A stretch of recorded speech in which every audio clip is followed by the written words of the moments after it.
Name கார்த்திக்ங்க. எங்க இருந்து பேசுறீங்க? சொந்த ஊர் எனக்கு திருநெல்வேலி. நான் இப்போ இங்க உத்தரப்பிரதேசல இருக்கேன். யாருக்காக கேட்க போறீங்க? எனக்காண்டி தான் கேட்கணும். நீங்க பிறந்த ஊர் சொல்லுங்க. பிறந்த ஊர் வந்து அம்பாசமுத்திரம். உங்களோட பிறந்த தேதி சொல்லுங்க. பிறந்த தேதி 27 ஜூன் 27. ஜூன் 27. எந்த ஆண்டு பிறந்தீங்க? 1992. 1992. சரியாயா? ஜூன் 27 1992.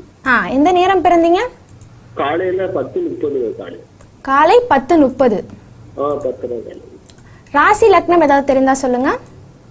இது கிருத்திகை நட்சத்திரம், மேஷ ராசி, சிம்ம லக்னம்.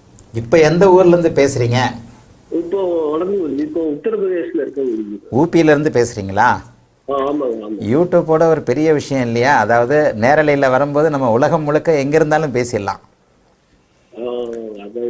அது ஒரு பெரிய விஷயம். உத்தரப்பிரதேசத்தில் இருக்கிறீங்க. இன்னொன்று, சிம்ம லக்னம், கார்த்திகை நட்சத்திரம், மேஷராசி இல்லையா?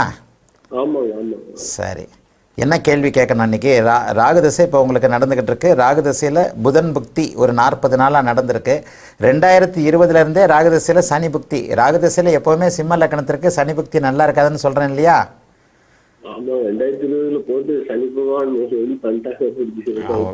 ஒரு பிடுங்கி எடுத்துட்டார் இல்லையா? 2020-21 ராகுதசையில் சனி புக்தி. ராகு 5ஆம் இடத்தில் குரு பார்வையில் இருந்தாலும் கூட 6ஆம் அதிபதியான சனி வந்து அப்படி ஒன்றும் பெரிய சுபத்துவத்தை இல்லாதனால ராகுதசை சனி பக்தி உங்களை போட்டு பிரட்டி எடுத்துருச்சு இல்லையா?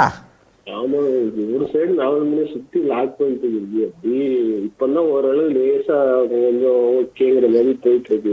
ஒரு மாதமா தான், அதாவது 17/10/2022 ஒரு மாதமாக தான் வந்து சனி பக்தி முடிஞ்சிருக்கு. இந்த 2.5 வருஷம் கிட்டத்தட்ட போட்டு அப்படியே உங்களை சனி புக்தி சிம்ம லக்கணத்திற்கு நல்ல பலன்களை தராதுன்னு தானே சொல்கிறேன்.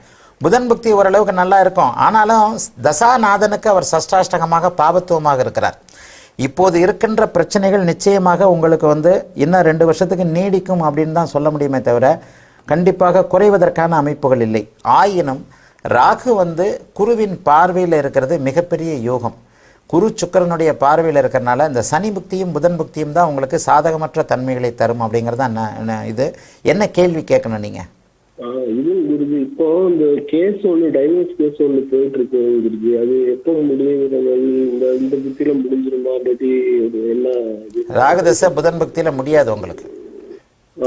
ராகுதசை புதன் புக்தியில் உங்களுக்கு முடியாது. ராகுதசை புதன் புக்தியோட இறுதி அமைப்புகளில் தான், கேதுல தான். கேது இண்டிகேட் சேஞ்சஸ்ன்னு அடிக்கடி சொல்கிறேன் இல்லையா? சுக்கிரனோடு சேர்ந்த கேது தான் உங்களுக்கு வழக்கு. எப்பொழுது 11ஆம் இடம், 11ஆம் அதிபதி இங்கே பாவத்துவமாக இருக்கிறார். 11ஆம் இடத்துல சுபர்கள் அமர்ந்து 11ஆம் பாவகத்தின் தன்மைகளை தான் வழக்கில் வெற்றி கிடைக்கும். இந்த அமைப்பின் அடிப்படையில் 2 வருஷத்துக்கு உங்களுக்கு இன்னும் கேஸ் தீர்றதுக்கான வாய்ப்புகளே இல்லை. ராகுதசை கேது புக்தியில் 2024ஆம் ஆண்டு இறுதி அல்லது 2025ஆம் ஆண்டு ஆரம்பம். இந்த அமைப்புகளில் தான்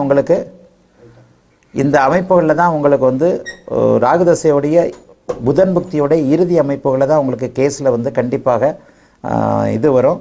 அது வரைக்கும் வாய்ப்புகள் இல்லை. 2025ஆம் ஆண்டு பிறக்கும் பொழுது இந்த வழக்கில் உங்களுக்கு சக்ஸஸ் இருக்கும். சரிங்களா? ஓகே, வாழ்த்துக்கள், நல்லா இருப்பீங்க. நன்றி அழைத்ததற்கு.